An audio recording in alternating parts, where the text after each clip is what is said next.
네, 오늘 수요 예배 제목은 오늘 새벽 기도 때 말씀 주셨던 부모 또 교사와 지도자와 함께 랩넌트가 언약으로 소통되면 인생 작품이 나와진다. 이렇게 말씀을 아침에 주셨습니다. 조지 뮬러라는 사람 여러분 아시죠? 조지 뮬러라는 전도자 또 목회자, 선교사 이렇게 일을 했던 사람이 있습니다. 조지 뮬러라는 이 사람은 5만 번의 응답을 받았다고 해요. 기도 응답을 5만 번을 받았다. 이 사람이 독일에서 이제 출생을 해서 영국으로 넘어간 선교사인데 영국으로 넘어가서 고아원을 세우고 이 고아들에게 복음을 전달하면서 많은 고아 출신의 인재들을 양성했던 그런 사역을 또 주로 했었습니다. 그래서 마지막에는 거의 20만 명 정도의 고아원을 이렇게 살려냈고 지금도 그 고아원은 운영 중이라고 합니다. 그래서 이 사람의 또 다른 별명이 모든 고아들의 아버지 뭐 이런 별명도 있다고 합니다. 그런데 이 조지 뮬러라는 사람이 원래는 청소년기에 비행 청소년이었다고 해요. 막 도둑질도 하고 또 거짓말은 기본이고 경찰들에게 붙잡혀서 교도소 가는 일이 굉장히 많았다고 합니다. 그래 너무 많이 잡혀오니까 이 경찰관들이 계속 잡혀오니까 질리니까 몰래 이렇게 도망가는 방법을 미리 알려줄 정도로 그렇게 많이 경찰관들이랑 마주했다고 합니다. 교도소까지 갔다 오고 뭐 이랬는데 이 조지 뮬러의 어린 시절에 아버지가 굉장히 술주정을 많이 심하게 하고 폭언과 폭력 뭐 이런 것도 많이 일삼았다고 해요. 그리고 어머니는 일찍 돌아가시고 그러니까 비행을 좀 할 수밖에 없는 그런 환경이 좀 불우한 환경이 있었다고 합니다. 그런데 조지 뮬러가 막 그냥 악한 마음으로 막 사람들을 괴롭히고자 하는 마음으로 그렇게 비행을 저질렀던 건 아닌 것 같아요. 자서전이나 이런 보면 그런 일들을 자꾸만 저지르는데 남몰래 혼자 있을 때 괴로워했다고 합니다. 나는 그때 당시에도 이 아버지도 마찬가지고 조지 뮬러도 마찬가지고 하나님을 믿는 기독교인이었다고 하는데 나는 교회를 다니고 예배를 하고 기독교인인데 왜 나는 자꾸만 이 악행을 끊지 못하는가? 남몰래 혼자 너무 괴로워하고 눈물도 많이 흘렸다고 합니다. 그런데도 계속해서 나와지는 거예요, 그게. 그러던 날에 그 조지 뮬러가 섬기고 또 사역해주던 목사님과 대화를 했는데 너무 힘드니까 이런 사실들을 고백하고 또 목사님은 아셨겠죠. 목사님이 나쁜 버릇을 하루아침에 고치기는 힘들지만 너 조지 너가 하나님 자녀가 된 그 이후부터는 하나님은 절대 너를 버리지 아니하신다. 끝까지 너를 인도하시고 책임지실 것이다. 이 말을 했는데 그 한마디가 조지 뮬러의 평생을 가게 된 거예요. 그 한마디로 조지 뮬러가 그 말에 힘을 얻고 그 이후에도 여러 번 뭐 나쁜 일을 하게 되긴 했지만 열심히 좀 갱신해 보려고 노력을 했다고 합니다. 하나씩 고쳐 가보려고 마음을 먹고 그렇게 하나씩 갱신하다 보니까 이 조지 뮬러 결국에는 그때 당시에 복음 운동을 잘 하고 있었던 할레 대학교라는 신학교에 입학을 하게 된 거예요. 굉장히 지금도 좋은 신학교로 이렇게 있는데 할레 대학교에 입학을 해서 이제 신학생으로 들어가게 됩니다. 그런데 그때까지만 해도 신학을 하면서도 아직 그리스도는 지식으로 머리로만 알고 있고 참된 복음은 깨닫지 못했었다 이렇게 고백을 했어요. 지식으로만 알고 있던 이 그리스도를 계속 그냥 열심히 공부하면서 그렇게 살아가고 있던 중에 끝까지 잃지 않고 있었던 한 가지는 조지 뮬러는 예배 속에 있겠다 이 결단을 했던 거예요. 그리고 나는 기도한다.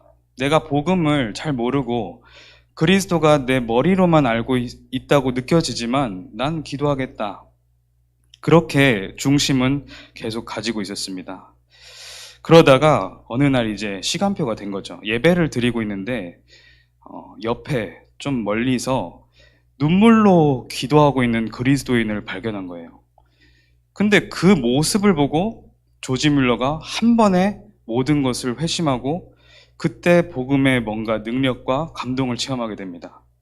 물론 그리스도인의 눈물을 흘리는 것을 보고 모든 게 뭐 바뀌어졌다 이건 아니겠죠. 그 모든 것들이 쌓여서 발판돼서 하나님의 시간표가 정확히 임했던 거예요. 분명히 렘넌트들에게도 그런 시간표가 오게 될 것입니다. 그 전에 있어야 될 것은 조지 뮬러 같이 예배 속에, 기도 속에 끝까지 있는 거예요. 어떻게 보면. 그래서 우리가 해줘야 될 일도 그 부분인 줄 믿습니다. 그때부터 조지 뮬러가 구원의 감사와 감격을 회복했는데 그렇게 공부를 계속 해 나가다가 독일에서 이제 독일 출신이니까 사역도 하고 공부도 하는데 내가 영국으로 가서 이 힘든 곳을 이렇게 치유하는 그런 일을 해야겠다 이렇게 기도 제목을 붙잡고 나아가는데 그때 당시에 영국으로 넘어갔습니다, 실제로. 근데 딱 가니까 콜레라라는 이 전염병이 완전히 창궐을 하게 된 거예요. 그 지역에 콜레라로 모든 사람들이 죽어가고 특히 이 고아들이 질병에는 완전히 그냥 무방비 상태로 당하면서 그렇게 있는 것을 보게 됩니다. 그래서 이 조지 뮬러가 고아원을 설립하게 돼요. 이 아이들에게 복음을 전달해야 된다. 이 아이들에게 줘야 될 것은 다른 것이 아니라 복음이다. 근데 고아원을 설립하고 보니까 아무것도 가진 게 없는 거예요. 일단 그런 기도 제목을 붙잡고 기도하면서 설립하자고 이렇게 막 사람들과 함께 말씀 나누 하는데 물질이 없는 거예요. 뭐 돕는 사람도 없어요. 정부에서 도와줄 힘도 없어요. 더우시면 에어컨을 조금 틀어주셔도 될 것 같아요. 사모님이 저 때문에 시끄러울까봐 꺼주셨는데 죄송합니다. 네, 조지 뮬러가 그렇게 끝까지 기도하면서 이제 있는데 물질이 실제로 없던 거예요. 물질이 없고 환경이 안 되고 주변에서는 이렇게 말을 합니다. 기도는 그렇게 하는 거 아니다 이렇게 말을 했대요. 조지 뮬러가 막 고아원 애들 살려야 된다 기도하는데 주변의 목사님들도 사람들도 그 기도 그렇게 하는 거 아니야. 되어질 것을 바라보고 사실적으로 기도해야 되는 거 아니냐 이런 충고를 했다고 합니다. 그때 조지 뮬러는 정말 기도가 그런 건가 하고 잠깐 이렇게 혹하는 순간들도 있었는데 하나님께 집중하다면 그건 아닌 것 같았다고 합니다. 그래서 나름대로 그런 전해주는 말씀을 참고해서 그때 실제적인 고아원에 대한 준비들, 자료 준비 뭐 이런 것도 열심히 해가면서 다시 기도를 시작한 거예요. 계속 내가 기도하겠다. 그렇게 기도를 하다 보니까 기도를 해 나가는데 점점점 하나님이 시간표가 되니까 말도 안 되는 응답들을 허락해 주시기 시작하는 거예요. 안 될 줄 알았는데 여러 군데에서 자꾸만 도움을 줘요. 정말 아무 수학적인 뭔가 논리적인 그런 것도 없이 뚝뚝 떨어지는 거예요. 그런 것만 5만 번을 조지 뮬러가 기록을 했습니다. 한 가지 예를 들면 이 조지 뮬러가 고아원을 이렇게 막 탁 설립을 하니까 얼마나 고아들이 많습니까? 순간적으로 500명이 모여든 거예요. 고아원이. 작은 곳에 고아원이 이렇게 있는데 이제 나름대로 열심히 하지만 언젠가 먹을 것이 떨어지잖아요. 먹을 것이 아무것도 없어요. 그래서 식사 시간이 됐는데 먹을 것이 없어서 그 고아원 500명과 함께 손을 다 잡고 우리 기도하자. 하나님, 일단은 지금 우리에게 고아들에게 먹을 것이 필요합니다. 기도를 시작하고 정말 우리 속에 복음이 누려지는 능력을 다 기도를 계속 한 겁니다. 그러고 기도가 딱 끝나는데 그 고아원에 노크 소리가 딱 들렸대요. 노크 소리 딱 들려서 나가보니까 마차를, 몇 대의 마차가 있는데 그 위에 한 무더기에 갓 구운 빵들과 엄청난 신선한 그 우유들이 엄청나게 많이 쌓여 있는 거예요. 이게 도대체 무슨 일인가 하고 물어봤는데 인근 공장에서 야유회를, 직원들 전체를 야유회를 시키기 위해서 간식을 준비했는데 폭우가 쏟아져서 못 먹게 됐던 거예요. 빵과 우유는 이제 전달을 못하면 못 먹게 되잖아요. 그래서 그 공장에서 그냥 고아원에 줘라 이렇게 된 겁니다. 그래서 고아들이 다시 그 식량을 채울 수 있게 되고, 물론 뭐 가난해서 이렇게 이런 빵을 얻었다 이런 기도응답뿐만 아니라 너무나도 많은 응답들이, 기적 같은 일들이 조지 뮬러 앞에 펼쳐진 겁니다. 그러다가 이제 그런 응답들을 계속 인도 따라서 가니까 결국에는 뭐 400명, 500명 뿐만 아니라 뭐 2,000명이 넘는 고아원을 대표적으로 그 영국 시내 한가운데 세우게 됩니다. 그게 조지 뮬러의 그런 응답의 여정이었어요. 마지막에는 이제 그런 고아원을 세우고 전 세계에 이런 간증들을 하러 다니면서 세계복음화에 힘쓰는 그런 전도자가 되었습니다. 근데 반대로 세상을 굉장히 힘들게 만들었던 인물도 있었죠. 히틀러입니다. 히틀러도 이 과거에 아버지가 술주정을 너무 심하게 해요. 자기를 너무 폭력을 행사하고 막 이상한 말도 너무 많이 하고 그래요. 이 속에 이 히틀러는 근데 가난하고 이러진 않았대요. 아버지가 나름대로 능력이 있었나 봐요. 그래서 그런데도 불구하고 여러 가지 그런 상처들이 깊이 쌓이면서 속에 깊이 자리 잡게 된 겁니다. 결국에는 이 히틀러가 유대인을 600만 명을 학살하게 되고 제2차 세계대전의 가장 큰 주모자, 그 범죄자로 이제 영원히 지금 기록이 될 거 아닙니까? 히틀러라는 그 가문 자체가. 지금 독일에서는 히틀러라는 성은 원래 흔한 성이었대요. 아돌프 히틀러잖아요. 아돌프라는 이름은 흔한 이름이었는데 히틀러 이후로 아돌프라는 이름이 다 사라졌대요. 가문이 씨가 말라버린 거죠. 그래서 그런 인물들이 이렇게 있습니다. 여러분, 이 두 인물이 어떻게 다릅니까? 이번 주 강단 말씀의 결론 부분이 감사였습니다. 첫 번째 감사는 무엇이냐? 감사의 특징 세 가지인데, 감사는 능력이다. 이랬습니다. 감사가 왜 능력이냐? 감사는 하나님의 은혜를 체험한 자만이 할 수가 있어요. 세상이 말하는 감사, 그건 억지 감사예요. 사실은 만들어낸 감사. 하나님을 안 믿는데 사실 어떻게 감사할 수 있는지 저는 사실 이해가 잘 안 가거든요. 하나님의 은혜를 체험한 자만이 감사를 할 수 있기 때문에 감사는 능력이다. 그 자체로 능력이 나타나요. 두 번째로 감사는 미래다. 먼저는 구원의 감사가 있는 자, 그리고 두 번째로 우리 강단 말씀에서 부모에 대한 감사가 있는 자, 그리고 스승에 대한 감사 있는 자, 또 선배에 대한 감사 있는 자, 또 중요하게 교회에 대한 감사와 주의종에 대한 감사가 있는 자가 미래가 있다. 당연하죠. 그런 자들을 하나님은 쓰실 수밖에 없습니다. 조지 뮬러와 히틀러가 어떤 차이가 있었습니까? 조지 뮬러는 둘의 과거는 어떻게 보면 비슷해요. 안 좋은 가정 환경이었고, 오히려 조지 뮬러는 비행 청소년이었어요. 아돌프 히틀러는 나름대로 좀 열심히 해보려고 하던 그런 청소년기를 지났거든요. 근데 결국에는 감사와 원망이 이런 미래를 만들게 된 겁니다. 여러분, 감사는 그리고 마지막으로 치유다. 감사를 시작할 수 있어야 내 영적 문제가 치유됩니다.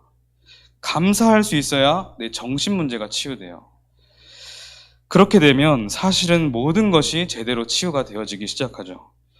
빌립보서 4장 6절로 7절에 아무것도 염려하지 말고 다만 모든 일에 기도와 간구로 너희 구할 것을 감사함으로 하나님께 아뢰라 그랬어요.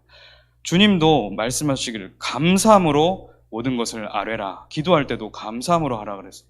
그리하면 모든 지각에 뛰어난 하나님의 평강이 그리스도 예수 안에서 너희 마음과 생각을 지키시리라. 치유되는 거죠. 그래서 감사는 능력이요 미래요 치유입니다. 감사하는 렘넌트들 되시길 기도합니다. 렘넌트들의 최고 효도가 무엇입니까? 렘넌트들의 최고 효도, 부모님에게 뭐 잘하고 뭐 나중에 용돈도 드리고 막 다 좋겠죠. 렘넌트들의 최고 효도는 뭐냐? 복음 안에서 참된 예배와 기도를 누리고 그 능력으로 가문을 살려내는 일이에요. 렘넌트들의 최고 효도는 복음으로 가문을 살려내는 일이에요. 그러려면 조지 뮬러처럼 예배자가 되어야 되고 기도하는 자가 되어야 됩니다. 자, 그래서 본론으로 오늘 아브라함에 대한 말씀을 주셨는데 그런 의미에서 아브라함은 최고의 효자예요. 아브라함이 무엇을 결단했냐? 창세기 12장 1절로 3절에 하나님께서 아브라함에게 직접 너는 갈대우로 본토 친척 아비의 집을 떠나라 그랬어요. 이 떠나라는 의미가 뭐냐? 창세기 3장, 6장, 11장의 흐름을 떠나라. 나 중심으로 똘똘 뭉쳐있는 각인, 물질 중심으로 계속해서 붙잡혀있는 집착, 성공 중심으로 틀린 성공에 자꾸만 달려가는 그 체질, 완전히 떠나라.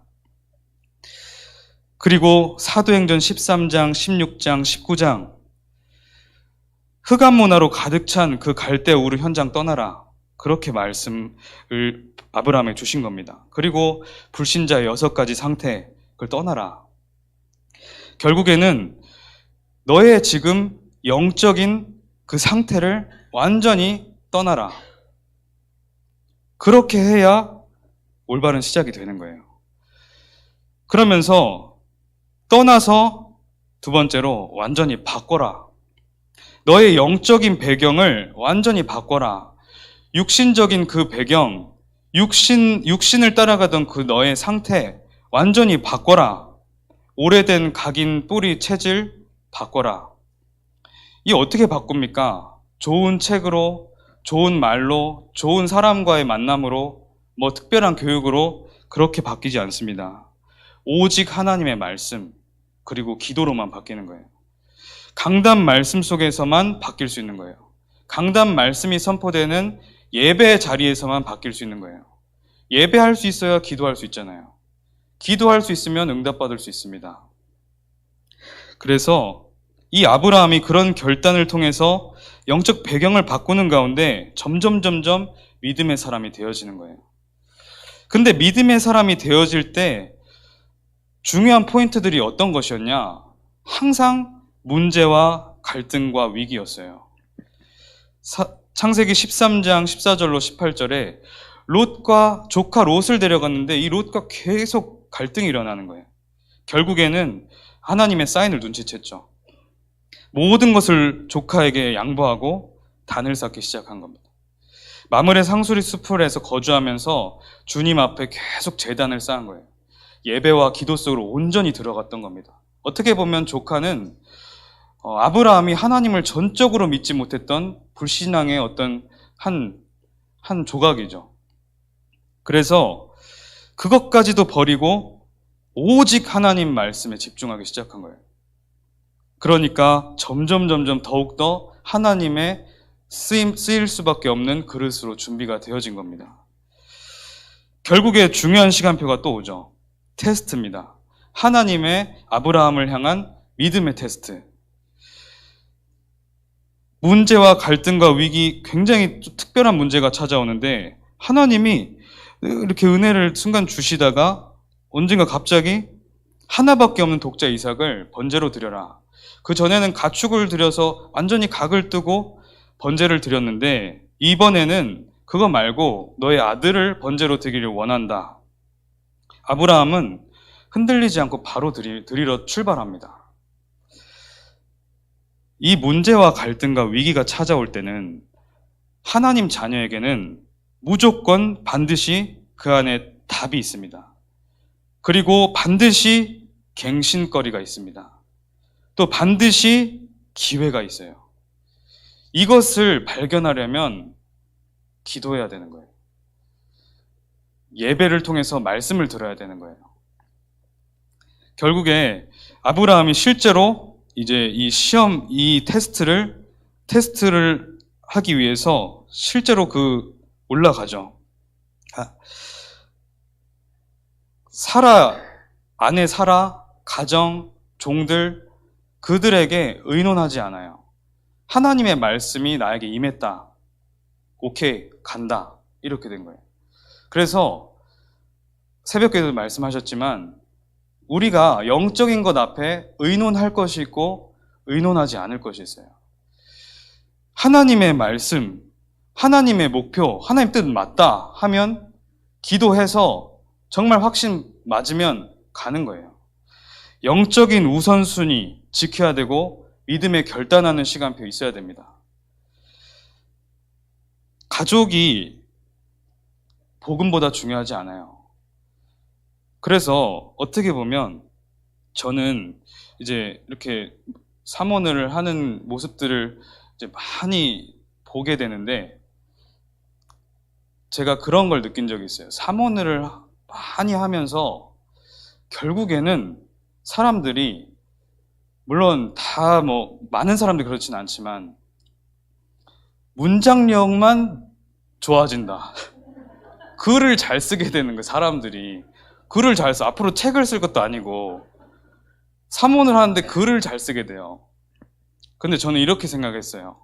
사모를 하면 문장력이 쇠퇴해야 된다. 왜냐? 앞뒤가 맞지 않고 모든 것이 맞지 않아도 하나님의 뜻에 맞다면 가는 게 그게 우리의 체질이 돼야 되는 거예요. 성령인도 받는 체질이 우리에게 남아야 되는 거예요. 그래서 사모를 하면 그렇게 돼야 된다고 저는 믿거든요. 그래서 영적인 우선순위, 믿음에 결단하는 그것이 가장 중요합니다. 아브라함이 실제로 말씀을 따라 실제로 도전합니다. 실제로 아들을 각을 뜨려고 해요. 그때 하나님이 급하게 막으시잖아요. 아브라함아, 아브라함아. 마지막으로 그래서 결국에는 작품이 남겨진 거예요. 아들 이삭, 실제로 번제단 위에 올라간 아들 이삭에게는 영원히 각인될 수밖에 없는 복음이 완전 체험된 겁니다. 내가 죽었어야 되는데 하나님이 준비하신 이 순양이 대신 죽었다. 이 기억이 이삭뿐만 아니라 야곱과 요셉과 그 후대 전체 가문에 계속 전달된 거예요. 그래서 우리는 가장 기도해야 되고 봐줘야 될 부분이 렘넌트가 복음을 체험할 수 있도록 해줘야 된다. 그러려면 어떻게 해야 되냐? 많은 준비도 해야 되겠지만 렘넌트들이 문제와 갈등과 위기를 만나는 순간들이 있어요. 그 순간에 우리가 믿음에 결단하는 모습을 보여줘야 되는 거예요. 그리고 정말 믿음의 말로 메시지를 전달해줘야 할 사명이 있는 거예요. 그래야 렘넌트들이 배우게 됩니다. 각인되게 됩니다. 그럼 실제로 믿음에 결단한 대로 성취가 이루어지잖아요. 그러면 영원히 각인되게 되는 겁니다. 결국에 이렇게 믿음에 결단하고 도전한 아브라함에게 다시 한번 창세기 12장에 주셨던 언약을 하나님은 다시 한번 확인시킵니다. 너의 가문이, 너의 후대가 대적의 성문을 차지하게 되리라. 너의 그 이름과 너의 가문을 통해서 천하 만민이 복을 얻게 될 것이다. 아브라함과 함께 하셨던 하나님은 나와 함께 하시고 우리와 함께 하십니다. 우리가 제대로 언약 붙잡고 아브라함처럼 말씀 따라가서 하나님이 가장 기뻐하실 믿음의 결단하고 도전하면 똑같은 응답 주실 줄 확신합니다. 그래서 결국에 아브라함을 통해서 가문 복음화가 일어났어요. 아브라함은 최고의 효자라니까요. 다른 거 하는 게 효자 아니에요. 아빠, 엄마 오면 막 사랑스럽게 안기고 애교 부리고 너무 행복하잖아요. 더 중요한 건 이 후대가 복음으로 우리 가문을 명문가로 만드는 것입니다. 육신적인 명문가 말고 오직 복음만을 찬양하고 오직 복음만을 증거할 수 있는 후대들로 자라나는 게 최고 효도입니다. 그래서 결론으로 위기와 갈등, 문제 앞에서 언약적인 선택, 믿음의 말, 복음에 결단할 때 후대들에게는 복음이 각인된다. 오늘 여러분들이 만난 그 문제와 갈등과 위기는 하나님께서 후대들에게 정확한 복음을 심어주시기 위한 최고의 기회인 줄 믿습니다. 오늘 그 응답을 통해서 정말 아브라함이 누렸던 복음 명문가의 응답을 최고로 누리시는 우리 모든 안성 임마누엘 교회 가족들 되시길 기도합니다. 기도하겠습니다. 하나님 아버지 감사합니다. 우리 안성 임마누엘 교회 모든 성도들의 가정과 가문이 오직 복음을 위하여 쓰임받는 가문들이 되게 하여 주시옵소서. 우리 교회가 하나 되어 안성 지역을 넘어 평택과 경기도, 북한, 또 세계를 살리는 교회 되게 하여 주시옵소서. 예수 그리스도 이름으로 기도합니다. 아멘.